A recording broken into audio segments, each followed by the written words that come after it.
তা টুকরে টুকরে কাঁদছে, বোনটাকে বলছে, বোন ও বোন, কি ব্যাপার, কাঁদছো কেন? কি তোমার সমস্যা হয়েছে? এখানে তো কোনো লোক নাই, কেন তুমি কান্না করছো বোন? ভালো লোকটা কিন্তু, ওই ছেলেটা কিন্তু ইমানদার ছিল, আল্লাহওয়ালা লোক ছিল। তখন মেয়েটাকে বলছে, বোন রে কি সমস্যা হয়েছে বল। তখন ওই মেয়েটা কান্না করতে করতে বলছেন, ভাই আমার আজকে এখানে স্কুল আছে, প্রতিদিন আমি আসা যাওয়া করে, কিন্তু আজকে আমার বাসটা ছুটে গেছে, আব্বা মা পেছন পড়ে যাবে। তখন তো আর মোবাইলের যুগ না যে ফোন করে বলবে আব্বা ফেসে গেছি, মা বাপ তো আমাকে খোঁজাখুঁজি করবে, আমি এখানে একাই পড়ে রয়েছি, কিভাবে থাকবো, এই জন্য আমি কান্না করছি। তখন ওই ভাইটা বলছে, বোন চলো তুমি আমার বাসায় যাবে, তুমি আমার বাসাতে যাবে, আমার একটা ঘর ভাড়া আছে, আমি ওখানকার নয়, তুমি ওখানে থাকবে, নিরাপদ থাকবে, তোমার কিছু হবে না। তখন বিশ্বাস করে ওই বোনটা ভাইয়ের কাছে চলে গেল। যাওয়ার পর রাত্রি হলো, রাত্রি হয়ে ওই ভাইটা আপনার সুন্দর করে খাবার পরিবেশন করালো, খাবার দিল। খাবার দেওয়ার পর রাত্রি আস্তে আস্তে হতে চলেছে। যখন গভীর রাত হয়ে গেছে, প্রদীপটা নিভিয়ে দিল, মেয়েটাকে একটা জায়গায় শুইয়ে দিল, ছেলেটা একটা জায়গায় চলে গেল। কত আল্লাহওয়ালা ছেলে ছিল। এমন সময় শয়তান তো ভালো নয়, শয়তান তো আর ছাড়বে না। তখন শয়তান ইবলিস এসে ওই ছেলেটাকে ওয়াসওয়াসা দিচ্ছে, আপনার বারবার ওয়াসওয়াসা দিচ্ছে, এই ছেলে ওঠ ওঠ, এত সুন্দর একটা মহিলা পেয়েছিস আর তুই এখানে একা একা ঘুমাবি, তোর মতন খ্যাপাকি কেউ আছে? দেখ মেয়েটা কত সুন্দর এখানে শুয়ে আছে, মেয়েটার সঙ্গে মেয়েটার বিছানায় যা, ওর সঙ্গে তুই দৈহিক সম্পর্কে মিলে যা, ওর চাহাত তুই পূরণ করে দে, ওর একই খাটে এক বিছানায় থাক, কত ভালো লাগবে, কেউ দেখতে পাবে না, এরকম তুই সুযোগ পাবি না, মেয়েটার ইজ্জত তুই লুটে নিতে পারবি, তুই স্বাদ এখানে পেয়ে যাবে। তো তুই এখানে কেন আছিস? যা ওই মেয়েটার কাছে যা। বারবার শয়তান ছেলেটাকে ওয়াসওয়াসা দিছে। তখন ছেলেটা কি করছে দেখেন, ওই ছেলেটা তখন একটা চেরাগ নিল। চেরাগ নেওয়ার পর আপনার সেই সময় লাইটিং এর কোনো ব্যবস্থা নাই, আপনার কেরোসিন জ্বালিয়ে আপনার কিনা যখন চেরাগটাকে জ্বালিয়ে দিল, জ্বালিয়ে পোলতেটাকে বাড়িয়ে দিল। কত আল্লাহওয়ালা ছেলে ছিলেন দেখেন, এত জায়গাতে কেউ নয়। এরপরে ছেলেটা যখন রাত্রি হলো বা 1টা-2টার সময় উঠলো, তখন প্রদীপটা জ্বালিয়ে দিয়ে ওই ছেলেটা এবার 5টা আঙুল ধরেছে। ধরার পর প্রথম আঙুল ওই চেরাগে লাগাতে লাগলো, আঙুলটা চেরাগে ডুবাতে লাগলো, আপনার তেল আগুন উপর দিকে চলছে, একটা আঙুল ওখানে দিয়ে দিল। দেওয়ার পর নিজে নিজে বলছেন, আরে এই আঙুল, আরে বেঈমান, তুই বল বল বল, তুই ওই মেয়েটাকে ভোগ করবি, ওই মেয়েটার কাছে তুই যাবি, তো এবার বল আঙুল তুই বল, তুই আগুনটা তাপ সহ্য করতে পারছিস কিনা বল। নিজেকে নিজেই বলছে আঙুল রে, তুই যদি এই চেরাগের সামান্য তাপ যদি সহ্য করতে না পারিস, তাহলে তুই জাহান্নামের আগুনটা তুই কিভাবে সহ্য করবে বল? তোকে তো পুরো জ্বালিয়ে দিবে রে, সামান্য তুই আঙুলটা সহ্য করতে পারিস না। একটা আঙুল গেল, এটা আঙুল বাদ দিয়ে আর একটা আঙুলকে দেওয়ার চেষ্টা করছে, করতে করতে 3টা আঙুল দিল, চেষ্টা করছে, 4টা আঙুল পুরানোর চেষ্টা করছে, 5টা আঙুল পুরানোর চেষ্টা করছে। আর শয়তান এমনভাবে লেগে ধরেছে, এ পাগল আর করিস না, নাটকবাজি করিস না, এগুলো দেখাস না, এরকম অফার আর পাবি না, এরকম সুন্দরী মহিলা তুই পাবি না, আর তোর কেউ ক্ষতি করতে পারবে না, যা যা যা মেয়েটাকে উপভোগ কর। আবার সে এই বাম আঙুল ধরলো, বাম হাত ধরার পর আবার 6 নম্বর আঙুল দিল আগুনে, আর বারবার বলছে তুই সহ্য যদি করতে পারিস তো কর, দেখি তোর কতখানি ক্ষমতা। এই চেরাগে তুই 1 মিনিট 2 মিনিট 5 মিনিট ধরে নিয়ে থাক, তুই যদি সহ্য করতে না পারিস আঙুল বল, তাহলে পুরো বডি তুই জাহান্নামে কিভাবে জ্বলবি বল, জাহান্নাম তুই কিভাবে সহ্য করবি বল। এভাবে করতে করতে করতে 10টা আঙুলকে সে পুড়িয়ে ফেলেছে, আপনার কালো ছাই বর্ণ হয়ে গেছে। এবার ব্যান্ডেজগুলোকে সে বেঁচে, রাত সকাল ফজর হয়ে গেল, নামাজ পড়লো, নামাজ পড়ার পর মেয়ে কিন্তু ঘুমায় নাই। ওই মেয়েটা আপনার কিনা চক্ষু দিয়ে ঘুমন্ত ভাব দিয়ে ছেলেটার দিকে তাকিয়েছিল। আহারে ছেলেটা দেখো কত নিজের আঙুলকে সুপুরানোর চেষ্টা করছে, তার মানে শয়তানের ওয়াসওয়াসায় সে পড়েছে। তখন সকাল যখন হয়ে গেছে, তখন ওই মেয়েটা, এবার সকাল হলো, ভাইটা বলছে বোন চলো তোমাকে স্কুলে পৌঁছে দিয়ে আসি। স্কুলে পৌঁছে দেওয়ার পর এবার আব্বা মায়ের সঙ্গে এলো, বা কারণ মেয়ে হারিয়ে গেছে, খুঁজা তালা শুরু করেছে। তখন আব্বা বলছেন, আব্বা আমি এই ভাইটার বাড়িতে ছিলাম, এ আমার সঙ্গে ভালো ব্যবহার করেছে, খাবার দিয়েছে, সুন্দর বিছানা দিয়েছে, আমার সঙ্গে খারাপ কোনো ব্যবহার করেনি।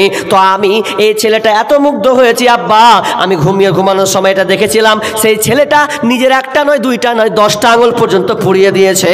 তখন এত খুশি হয়েছে। কেন ছেলেটা কেন আঙুল পুড়াতে গেল? সে আল্লাহকে ভয় করেছে, জাহান্নামকে ভয় করেছে, আল্লাহকে রব হিসাবে সে মেনে নিয়েছে, পালনেওয়ালা হিসাবে মেনে নিয়েছে।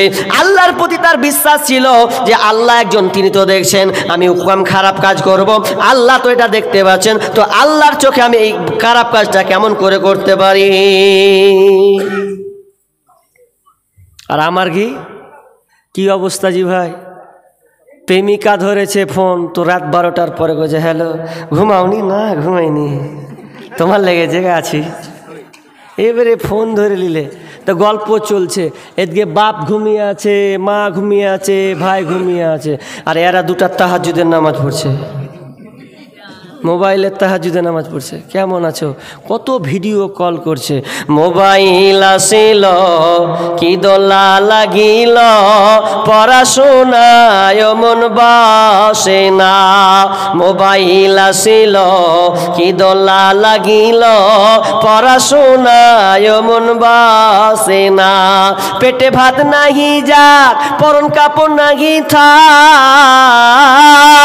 পেটে ভাত নাহি যাক, পরন কাপড় নাহি থাক, মোবাইল ছাড়ার পোলার দিন চলে না। মোবাইল আসিল কি দোলা লাগিল, পড়াশোনায় মন বসে না। রাত 12টার পরে লাইলি যখন ফোন করে, 2 চোখেতে ঘুম আসে না। আর ঘুম আসবে যে কল ঢুকেছে। রাত 12টার পরে লাইলি যখন ফোন করে, 2 চোখেতে ঘুম আসে না। রাতু জাগিয়া ফোনে চ্যাট করিয়া, রাতু জাগিয়া ফোনে চ্যাট করিয়া, সকাল 8টার আগে ঘুম ভাঙে না। মোবাইল আসিল কি দোলা লাগিল, পড়াশোনায় মন বসে না। নারী পুরুষ একাকার, জিনাতে 6 লাভ শুরু হয়ে গেছে। আপনি পার্কে চলে যান, পার্কে গিয়ে আপনি দেখতে পাবেন ছেলে মেয়েতে জোড়া জোড়া। আপনি স্টেশন চলে যান, ছেলে মেয়েতে জোড়া জোড়া। মাঠের দিকে চলে যান, ছেলে মেয়েতে জোড়া জোড়া। তার মানে ওরা জানে না যে আল্লাহ আমাদের দৃশ্যটাগুলো দেখছে। যেদিন কিয়ামতের মাঠ হবে, 4টা জিনিস দিয়ে তার অপরাধ প্রমাণ করা হবে। ছেলে হোক কিংবা মেয়ে হোক, 4টা জিনিস দিয়ে তাকে অপরাধ করা হবে। প্রথম অপরাধ তাকে বলা হবে তুমি এই পাপ করেছো, বলে অস্বীকার করবে। যখন আপনাকে খাতা দেখানো হবে, খাতা যখন দেখানো হবে, খাতা বলবে এটা ফেরেশতা তোমার ভুলভাল লিখেছে, আমি এগুলা কাজ করিনি, স্বীকার করবে না। সেই সময় আল্লাহ বলবে বেঈমান, দেখ দেখ দেখ তোর ভিডিও করে রেখেছি। তার সামনে ভিডিওকে চালানো হবে, দেখ তুই অমুক জায়গায় একটা ছেলের সঙ্গে গোপনে ছিলি, তোর মা দেখেনি, তোর বাপ দেখেনি, অন্ধকার রাত্রে ছিলি, অমুক জায়গাতে শামসি স্টেশনে ছেলে, তুই কিনা আপনার কিনা হরিশ্চন্দ্রপুরে ছেলে, তুই মালদা স্টেশনে ছেলে, ওইগুলোতে তুই তো প্রেমিকা তুই ডেকেছিলে, ওগুলা কেউ দেখেনি, আমি আল্লাহ রেকর্ডিং করে রেখেছি, দেখ দেখ দেখ। ওগুলোকে বিশ্বাস করবে। আল্লাহ তাআলা বলবে ও মাটি রে কথা বল, ওই জায়গাতে কি করেছিল বল। মাটি top top top top top top করে বলে দেবে। ওই জন্য বিশ্বনবী বলছেন ফাত্তাকুদ দুনিয়া ওয়াত্তাকুন নেশা, তোমরা দুনিয়া থেকে বাঁচো আর নারী থেকে বাঁচো, কারণ দুনিয়া এত খাতারনাক যে দুনিয়াতে তুমি যে পাপ কাজ করবে, জমিন top top top top top top করে সেদিন বলে দেবে তুমি কি করেছো গোপনে প্রকাশে, সব সেদিন বহি প্রকাশ হবে, তোমার কোনো উপায় থাকবে না। তা বোন, তুমি কেমন করে তুমি প্রথমে আল্লাহকে ভয় করো, আমরা কি আল্লাহকে পাত্তা দিই না, বরং প্রেমিকাই পরে নিজের জীবনকে নষ্ট করে দিই। সামান্য কয়েকটা প্রেমিকের কারণে। এই জন্য দেখবেন আমাদের বাড়ি মুর্শিদাবাদ। আচ্ছা, আয়রন ব্রিজ কে শুনেছেন? নাম শুনেছেন এখানকার কেউ? Iron bridge শুনেননি? সোশ্যাল মিডিয়াতে অনেক হয়। জঙ্গিপুর ব্রিজের নাম শুনেননি? জঙ্গিপুর নাম শুনেন তো?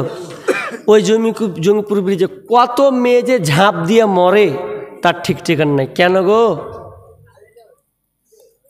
কেন মরে জান দিয়ে? প্রেমিক তাকে ফাঁকি দিয়েছে, ছাকা খেয়েছে। বোন, তোমাকে একটা কথা বলি, তুমি যদি মনে করছো যে আমি বিয়ের আগে প্রেমিকের সঙ্গে সম্পর্ক রেখেছি, মনে রাখো তোমাকে শালপাতের মতন ব্যবহার করবে। শালপাত বুঝো তো? শালপাতে মানুষ যখন খায়, খেয়ে নিলে শালপাত নিয়ে ফেলে দিলে, শালপাত কাজে লাগায় না, তবে কাঁসার থালিতে বারবার খাই। তুমি যদি মনে করো যে আমাকে একটা পুরুষ কাঁসা থালার মতন ব্যবহার করো, তুমি তাকে বিয়ে করো, বিয়ে করে বৈধতা সংসার করো, তাহলে তোমাকে কাঁসার থালার মতন তোমাকে রাখবে। আর তুমি যদি মনে করো আমি বিয়ের আগেই জেনা করে নেব, তাহলে ও তোমাকে শালপাতের মতন ব্যবহার করবে, খেয়ে নেবে, ফেলে দেবে। ওই জন্য বেশিরভাগ দেখেন ঝাঁপ দিয়ে মরছে। অনেক মা বোন পেটে বাচ্চা বিয়ের আগে, কত যে হলো, আল্লাহু আকবার। বিয়ের আগে পেটে বাচ্চা গো, এখন লাত লজ্জায় মুখ দেখাতে পারে না, তখন ইঞ্জেকশন নিচ্ছে, না হয় সিজার করে বের করছে, না হয় আপনার ট্যাবলেট খাচ্ছে। মান সম্মান তো বাঁচাতে হবে। কেন বোন, এতদিন তোমার মান সম্মান কুণ্ডে ছিল, এখন তুমি মান সম্মান খুঁজছো, পেটে বাচ্চা করে দিয়েছো, প্রেগনেন্ট হয়ে গেছে, মান সম্মান বাঁচাতে হবে। প্রেমিকের ধোকায় খেয়েছো তুমি। তোমাকে কতবার বলেছি খবরদার ছেলের পাল্লায় পড়বে না। বেহায়াপনা দিবস নামে চলছে বেঈমানি, হীরার চেয়ে দামি জিনিস হারায় অনেক নারী। দুষ্টু ছেলের মিষ্টি কথায় পরে নারী ফাঁদে, সব হারিয়ে বোনটি আমার বসে বসে কাঁদে। প্রেমের নামে চলছে এখন অশ্লীলতার ছোঁয়া, কতক মনের নারীর সম্মান পান্তা ভাতার মোয়া। নারী তুমি সম্মানিতা, সব ঘরেরই আলো, লাগলে ছোঁয়া পঙ্কিলতার জীবন হবে কালো।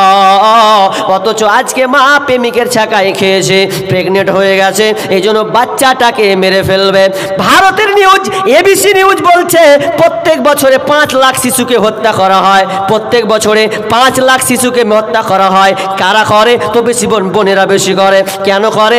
বেশিরভাগ প্রমাণ করা হয়েছে বিয়ের আগে মেয়েরা প্রেগনেন্ট হচ্ছে, আর হওয়ার পর বাচ্চাগুলো